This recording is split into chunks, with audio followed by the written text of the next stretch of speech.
பணத்துக்கு வாக்கு என்கிற போது அங்கு ஜனநாயக படுகொலை நடந்து பணநாயகம் உயிர் பெறுது என்பதை உணராதவர்களா நீங்கள்? இலவச அறிவிப்புகள் ஏமாற்றுவதற்கு என்பது தெரியாதவர்களா நீங்கள்? தெரியாதவர்களா? இலவசத்தில் இழக்கிறார்கள். டோக்கனை கொடுங்கள், 8000 ரூபாய் தருகிறேன், பிடித்ததை வாங்கிக் கொள்கிறார்கள் என்கிறார்கள்.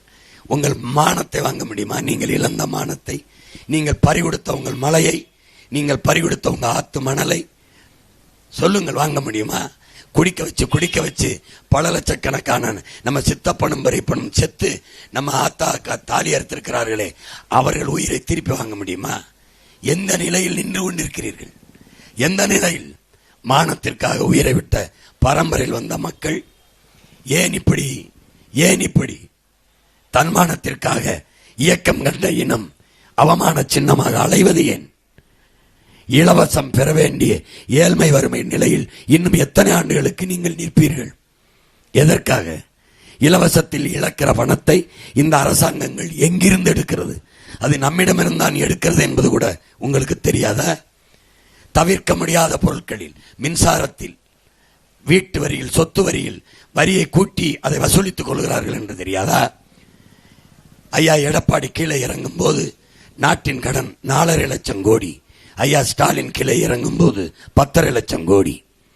இந்த 5 லட்சம் கோடியை வாங்கி நிறைவேற்றப்பட்ட ஒரு நலத்திட்டத்தை திராவிட முன்னேற்ற கழகத்துக்காரர்கள் அல்லது கூட்டணியில் இருக்கிற யாராவது ஒருவர் சொல்ல முடியுமா?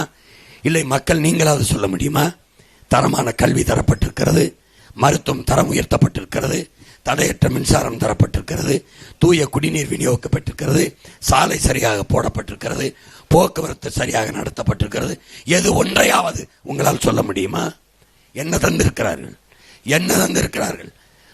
முழுக்க இலவசம் ஃப்ரீ ஸ்கீம் என்று கொடுத்து உங்களை ஏமாத்தி வாக்கை பறித்து மறுபடியும் பதவிக்கு வந்ததை தவிர, பல லட்சம் கோடிகளில் கொள்ளையடித்து பதிக்கும் ஒதுக்கி வைத்ததை தவிர சாதித்தது என்ன? இந்த அரசுகள் சாதித்தது என்ன? 5.5 லட்சம் கோடியில் இந்த நாட்டை பூமியின் சொர்க்கமாக மாற்ற முடியாதா? முடியாது. நாட்டின் பட்ஜெட்டே 3 லட்சம் கோடி தான். வட்டியை 1 லட்சம் கோடி கட்டுகிறது உங்கள் அரசு. நாடு ஒரு ரேஷன் அட்டைக்கு 2000 ரூபாய். ஆனால் அந்த ரேஷன் அட்டையிலே 2 லட்சம் ரூபாய் கடன் இருக்கிறது என்பதை அறியாதவர்களா நீங்கள்?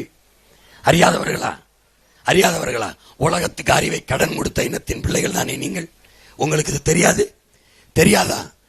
ஒருவன் வாக்குக்கு காசு கொடுக்கும் போது அவன் முதலீடு செய்கிறான். இந்த தொகுதியில் 30 கோடி முதலீடு செய்தால் மக்களுக்கு சேவை செய்யவா, இல்ல லாப தேவைக்கா, மக்கள் சேவைக்கா?